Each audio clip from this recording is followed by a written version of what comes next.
Hola, buenos días para el público de Chile y buenas tardes para las personas que nos escuchan desde otros lugares, como puede ser España. Mi nombre es María Victoria Carrera, Mavi Carrera. Soy docente en la Facultad de Educación y Trabajo Social de la Universidad de Vigo, en Galicia, en España, donde vengo realizando mis tareas docentes e investigadoras desde el año 2004. Soy doctora en Ciencias de la Educación y en Ciencias del Comportamiento y mi ámbito de trabajo y de especialización es el bullying analizado desde una perspectiva de género postestructuralista. Bueno, en primer lugar me gustaría agradecerle a Aldo Ocampo y también a todo el equipo del CELEI el haber contado conmigo para participar en este panel, en estos tiempos tan críticos. Y en segundo lugar, pediros disculpas a todas por no poder acompañaros hoy en directo y tener que hacerlo pues, a través de este formato. Pues por motivos personales no puedo estar hoy en directo con vosotras. Bueno, como veis, voy a utilizar el femenino honorífico y el masculino intencional, siguiendo a la investigadora Brigitte Vasallo. Muy bien, bueno, el objetivo de mi trabajo pues es analizar el bullying desde una perspectiva postestructuralista y, por supuesto, profundizar en las aportaciones de una pedagogía transinclusiva o transfeminista y queer para comprender y prevenir esta problemática. He organizado mi presentación en 4 pasos. En un primer momento voy a partir de la matriz heteronormativa, ¿no?, como marco en el que comprender la construcción de la identidad y también la violencia. A continuación me centraré en la escuela atendiendo a su doble rol, por una parte como tecnología identitaria o agente de socialización identitaria y por otra parte como espacio relacional o interrelacional. Posteriormente me centraré en el bullying, haciendo una lectura postestructuralista de este fenómeno y finalmente hablaré de la necesidad de una práctica educativa transfeminista y queer como privilegiada herramienta de prevención del bullying. Bueno, la matriz cis-heteronormativa. El término heteronorma o matriz heteronormativa, a la que podríamos denominar también cis-heteronormativa, fue acuñado por Butler en su obra fundacional de la teoría queer, Gender Trouble, en el año 90, entendido como un sistema androcéntrico de construcción de la identidad que hace referencia ¿a qué? Pues que hace referencia a las normas y a los discursos sociales relativos al género y a la orientación sexual. Discursos que ponen de relieve el falso carácter natural de la dualidad del sexo, hombre-mujer, congruente con un binarismo de género masculino-femenino y con una orientación complementariamente heterosexual, dando lugar a identidades de sexo-género binarias, opuestas, jerárquicas y complementarias, obligatoriamente heterosexuales. Bueno, en esta imagen podéis observar de una forma más gráfica cómo se produce la identidad en el marco de la matriz cis-heteronormativa, ¿vale? Este proceso tedioso e inagotable de construcción de la identidad se inicia en el mismo momento del nacimiento, en base a la marca corporal de la persona recién nacida, que cuando no es excluyentemente femenina o masculina, como sucede en el caso de las bebés intersexuales, se fuerza a una de las 2 casillas.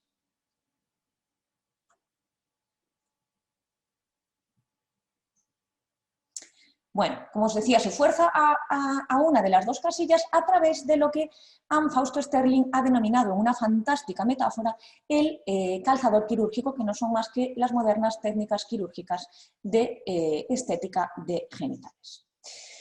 Bueno, a partir de esta marca corporal, de este binarismo sexual, que también es construido, se va a socializar, no sé por qué no me aparece, perdón, aquí, perdón, ahora está.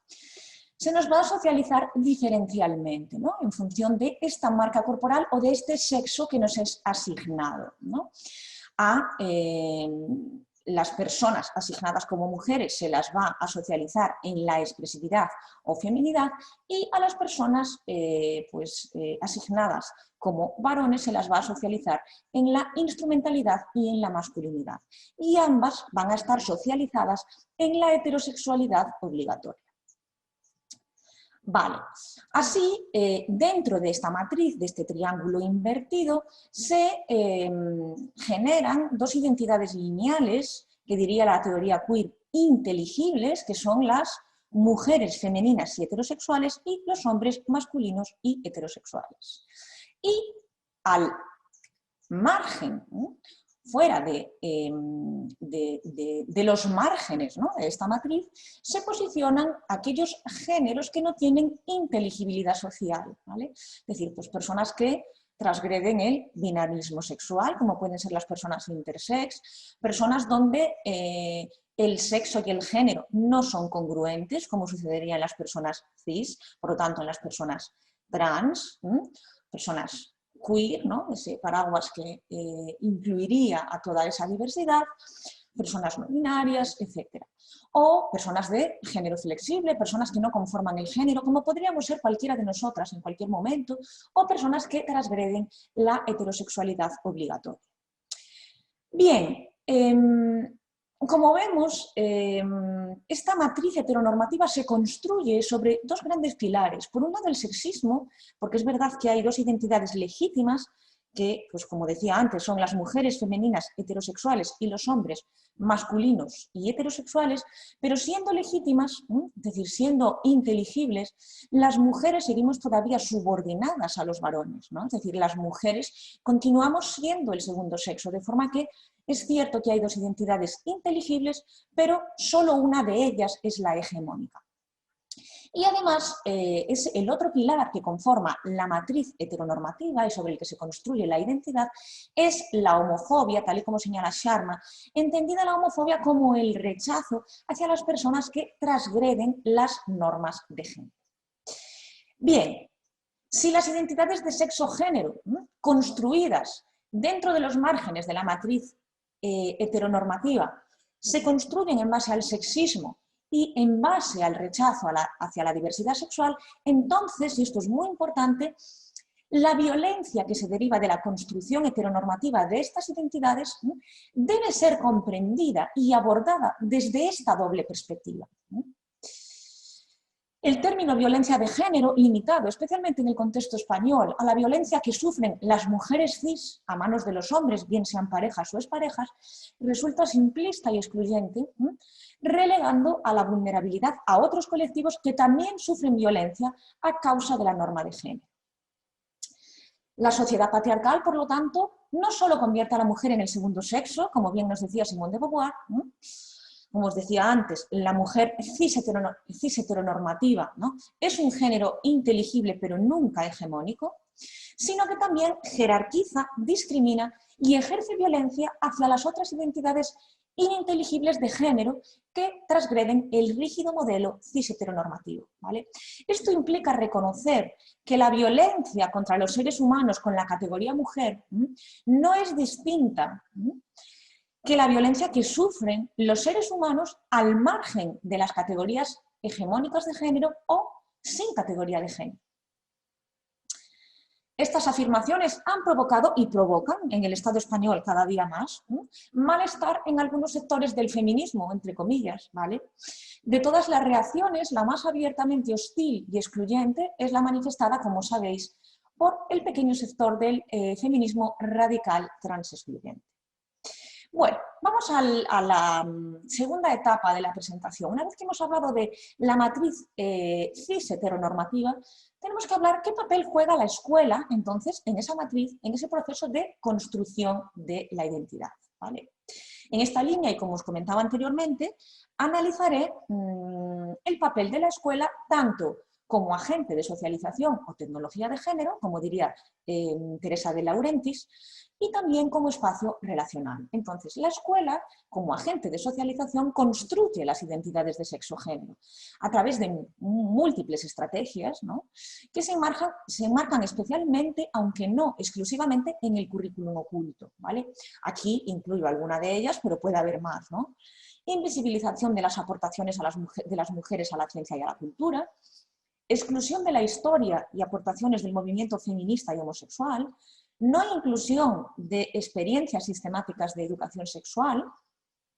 centradas en procesos de construcción de la identidad de género, que pongan de relieve el carácter construido y contingente y también performativo del sexo y del género, ausencia de modelos de diversidad corporal intersexual en el estudio de la biología humana, presentando el binarismo o la dualidad, ¿no?, como una verdad inmanente e incuestionable, uso de materiales y de libros de texto con imágenes, ¿no?, que reproducen los estereotipos y los roles de género y que muestran modelos de familia y de ser persona exclusivamente heterosexuales, ¿no?, uso de un lenguaje no inclusivo, trato diferencial en función del género, rincones de juego diferenciales, especialmente en las primeras etapas de la educación obligatoria, y, por supuesto, ausencia de prevención y no intervención en situaciones heteronormativas que tienen lugar casi a diario en las aulas. Bien, como os decía, este es un rol importante, ¿no?, el rol de agente de socialización de la escuela, pero no debemos olvidar que la escuela, aparte de agente de socialización, es también un privilegiado espacio relacional, ¿vale? Es decir, constituye un espacio en el que el alumnado pasa pues mucho tiempo a lo largo de su vida académica y en el que el alumnado despliega todos esos discursos y prácticas de otredad alimentados de los estereotipos y prejuicios aprendidos en el propio proceso de socialización. Estos discursos y prácticas de otredad son identificadas a veces como situaciones de bullying o de ciberbullying o normalizadas como juegos o como bromas que forman parte de las dinámicas del día a día de las escuelas. Bueno, profundizando en esto, me voy a centrar ahora en lo que sería la parte central de mi ponencia y que sería el bullying, ¿no?, analizado desde o entendido desde una lectura postestructuralista, ¿vale? Bueno, como os decía antes, estos discursos y prácticas de otredad entre iguales tienen un fuerte carácter heteronormativo o cis-heteronormativo, ¿no? Es decir, se orientan a qué, de una forma inconsciente muy habitualmente, a señalar y castigar a la otra persona subordinada, ¿no?, o transgresora, a reafirmar la propia hegemonía o inteligibilidad identitaria, ¿no?, al determinar las fronteras entre el yo, nosotras, nosotros y los otros o las otras, ¿no? Y por lo tanto ayudan también a adquirir estatus dentro del grupo de iguales. Bueno, sin embargo, estos discursos y prácticas de otredad han sido estudiados tradicionalmente desde una perspectiva de investigación psicológica excesivamente centrada en los factores individuales de las víctimas y de las personas agresoras. Esta tradición investigadora, ¿no?, que es la más común, apenas ha sido superada por el estudio más reciente de la influencia de los contextos sociales micro, pues como puede ser la influencia familiar, la influencia del vecindario, la influencia del tipo de escuela, desatendiendo influencias del contexto sociocultural heteronormativo y podríamos decir etnocentrista, capacitista, más amplio, es decir, desatendiendo esas variables macro que podrían estar modulando y dando forma a esta problemática, ¿no?, a la problemática del bullying y de forma más amplia de los discursos y las prácticas de otredad en los espacios socioeducativos. Bueno, el bullying, como sabéis, se conceptualiza desde esta perspectiva tradicional, ¿vale?, desde la más tradicional, desde la más psicológica, como un subtipo de comportamiento violento, conformado por una serie de acciones negativas que pues, atentan no solo contra la dimensión física, sino también psicosocial de la persona hacia la que se dirigen, de carácter repetitivo, nos dice la tradición psicológica, y prolongado en el tiempo. Nos dice que debe haber una intención deliberada de dañar, ¿no?, a aquella persona a la que se dirige y que hay una asimetría o desequilibrio de poder. Obviamente, este tercer criterio es el criterio determinante, ¿no?, para diferenciar una situación de bullying o de abuso de una situación de agresión o de conflicto, ¿no? Bien, ¿qué limitaciones tiene esta definición y aproximación clásica al estudio del bullying? Bueno, pues los criterios definitorios, como el carácter sistemático, es cuestionable, al igual que el carácter deliberado e intencional, ¿vale? ¿Por qué el carácter sistemático? Porque, bueno, al igual que sucede en la violencia de género, ¿no?, que una situación sea considerada violencia de género no debería depender de su sistematicidad o cronicidad, ¿no?, o repetición, sino que debería depender de su naturaleza. De forma que la sistematicidad y la cronificación nos habla de la gravedad, pero no nos habla de la naturaleza. Por lo tanto, una sola situación de abuso puede ser considerada como bullying, ¿vale? El carácter deliberado e intencional también es delicado porque el bullying es una problemática relacional y esto quiere decir que muchas veces quien ejerce la agresión, quien ejerce el abuso, no es consciente del daño que está causando sobre la víctima. Otras veces sí, pero muchas veces no. Por lo tanto, no tendría por qué haber intencionalidad para que existiese o nos estuviésemos enfrentando a una situación de bullying. Y luego el desequilibrio de poder, que obviamente sí es un criterio definitorio claro, pero que a veces es difícil de identificar, porque el desequilibrio de poder pues muchas veces se ha centrado pues, en cuestiones muy de tipo individual, pues por ejemplo, que sea una persona agresora frente, perdón, un grupo de agresores o agresoras frente a una única persona, o que a quien ejerce el bullying sea más mayor que la persona que lo recibe. Pero se han desatendido, pues como os decía antes, esos factores que tienen que ver con esas variables macro, ¿no? Destaca también un análisis dualista e individualizado, descuidando a las personas espectadoras, y un análisis, como acabo de decir, muy restrictivo, centrado en variables micro, obviando variables macro. Bueno, concretamente, en relación al género, las categorías identitarias sexo, género y sexualidad que generan discriminación en el ámbito escolar y social más amplio, pues son relevantes en relación al bullying, ¿vale? Concretamente, los estudios nos dicen que hay un porcentaje significativamente mayor de víctimas y cibervíctimas no heterosexuales que heterosexuales, que alrededor de la mitad de los adolescentes y jóvenes sexualmente diversos han sufrido bullying sistemáticamente, ¿vale?, lo que se relaciona con ideación suicida e intento de suicidio, así como homofobia internalizada, que las actitudes de adolescentes y jóvenes en relación a las personas que transgreden las normas de género son negativas y que son especialmente negativas en adolescentes varones católicos con ideología de derechas y con pocas amistades no heterosexuales. Sin embargo, el género, como variable macro, ¿vale?, ha estado ausente durante mucho tiempo del estudio del bullying, ¿vale? Concretamente, podemos hablar de 4 aproximaciones en el estudio del bullying en relación al género. La primera aproximación, que yo denomino de ceguera de género, pues bueno, es la aproximación que se utilizó en el inicio de la investigación sobre el bullying en la década de los 70 en los países nórdicos, y que parecía que el bullying era simplemente un problema relativo a los chicos, al alumnado varón, y por lo tanto era un fenómeno masculinizado del que estaban ausentes las chicas. Posteriormente, en la década antes de la década de los 90, entre los 80 y los 90, empezó a adoptarse una perspectiva esencialista, donde el género era equiparado al sexo, ¿vale? Es decir, se entendía que las chicas también estaban implicadas en el fenómeno del bullying, pero que estaban implicadas de una forma diferencial, es decir, ellos agredían más de una forma abierta, de una forma directa, y ellas lo hacían más de una forma relacional, ¿no?, como una expresión, en este caso, de una identidad sexual innata, ¿no? Posteriormente, en la década de los 90, se empieza a tender a una perspectiva constructivista, donde se entiende ya que el género es un constructo social de carácter expresivo, de forma que la forma de entender el bullying es similar, ¿no?, a la perspectiva esencialista, pero ya entendemos que el bullying es una forma de expresar no ya la identidad innata, sino una identidad de género aprendida. Posteriormente, aproximadamente en los 2000, empieza a nacer de una forma tímida esa aproximación postestructuralista, ¿no?, al estudio del bullying, ¿no?, donde el género se entiende también como un constructo social ya no solo expresivo, sino también performativo. Vale. Y se entiende el bullying como una práctica cis-heteronormativa que reafirma la identidad inteligible y excluye a aquellas identidades percibidas como ininteligibles. Bueno,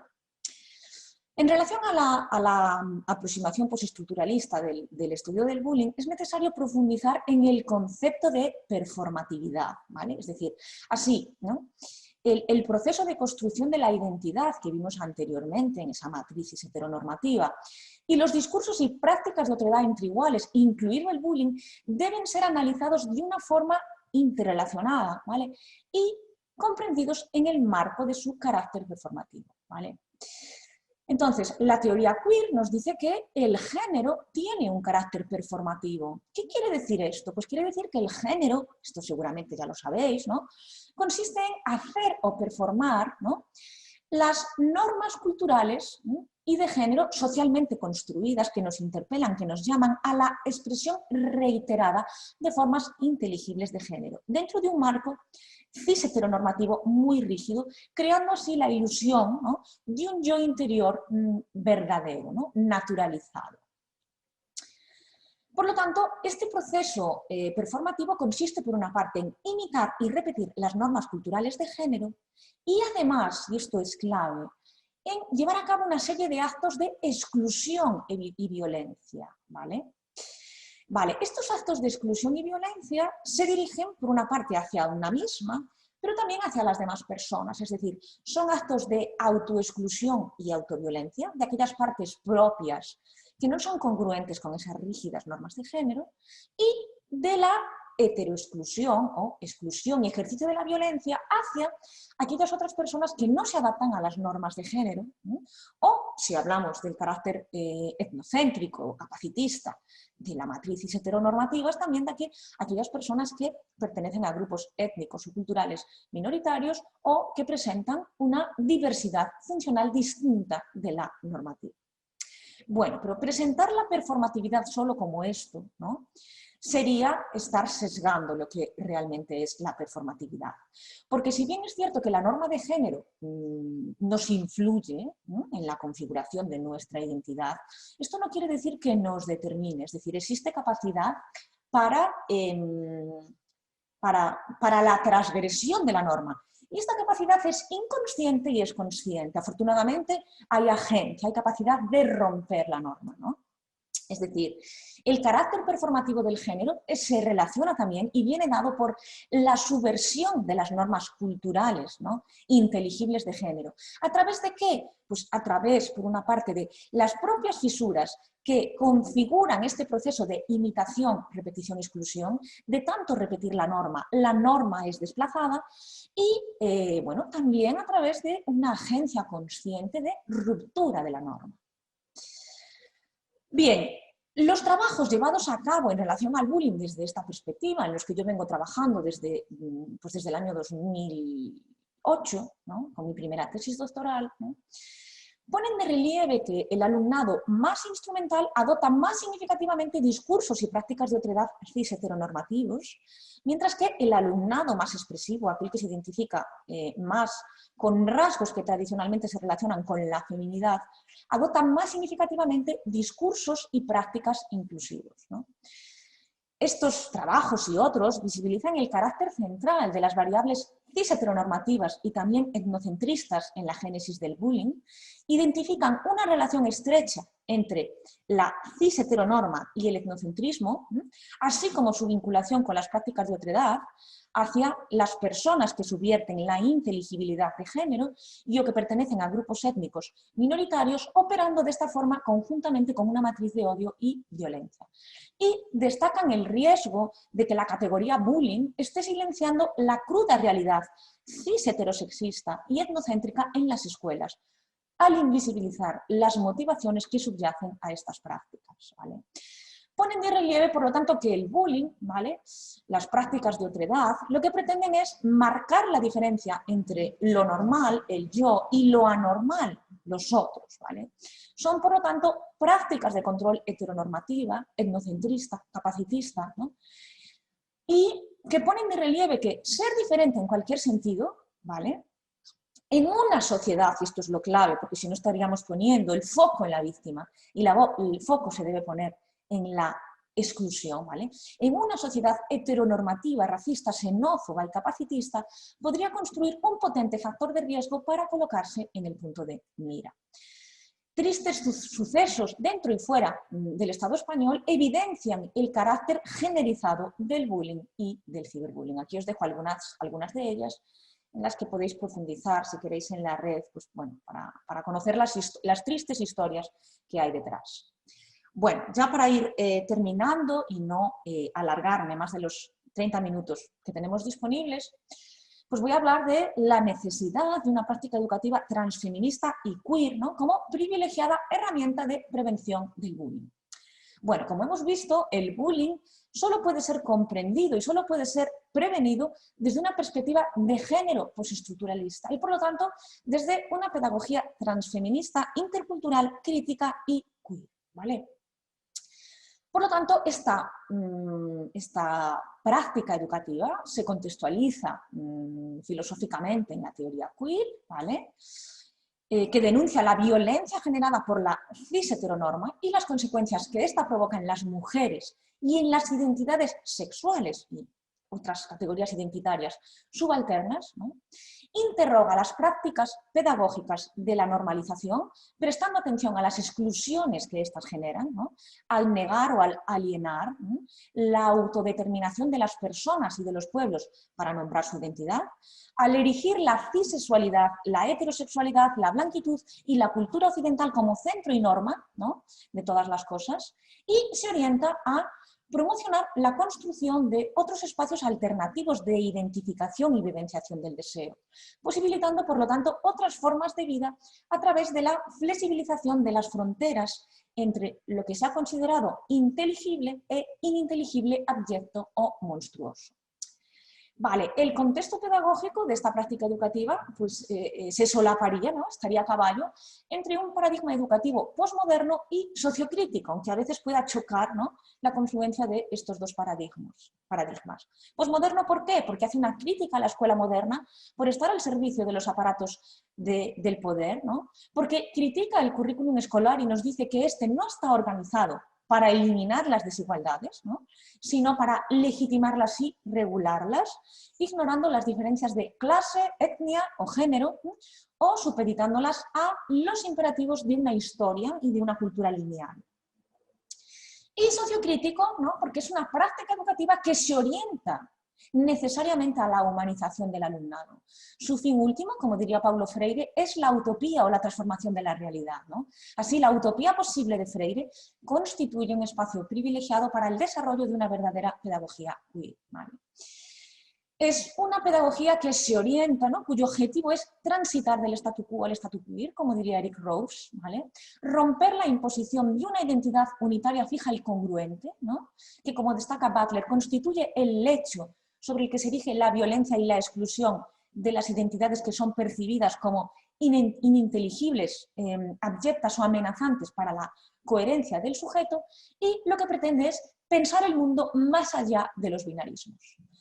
Entre los núcleos conceptuales de esta práctica educativa estaría, pues, por supuesto, la deconstrucción del carácter natural de la identidad, la ruptura del binario normal-anormal, la problematización de la violencia, tal y como he comentado a lo largo de esta ponencia, y la fisura y la desestabilización de los límites opresores de la identidad. Bueno, ya para concluir, la cis-heteronorma, como hemos visto, construida sobre el sexismo y sobre el rechazo hacia la diversidad sexual, da lugar a las violencias de género, que deben ser abordadas desde esta doble perspectiva. La escuela es una herramienta clave, ¿no?, dentro de la matriz cis-heteronormativa, a la que reproduce y perpetúa mediante su doble rol, como vimos, de tecnología identitaria y espacio relacional. El bullying debe ser comprendido como una práctica de otredad cis heteronormativa, etcétera, ¿no? Es decir, etnocentrista, capacitista, que performa la identidad inteligible a través de ejercicios de reiteración y de exclusión. Y, por último, la superación de las violencias de género, incluyendo el bullying como práctica de género y control heteronormativo, debe realizarse a través de avanzar hacia un feminismo verdaderamente transinclusivo y de transformar las prácticas pedagógicas de la exclusión avanzando hacia una pedagogía intercultural, crítica y... Bueno, aquí os dejo algunos trabajos del grupo de investigación que podrían ser de interés, ¿vale? Y, por último, nada, pues daros las gracias por vuestra atención, reiterar mi agradecimiento a Aldo y al equipo del CELEI, reiterar mis disculpas por no poder acompañaros hoy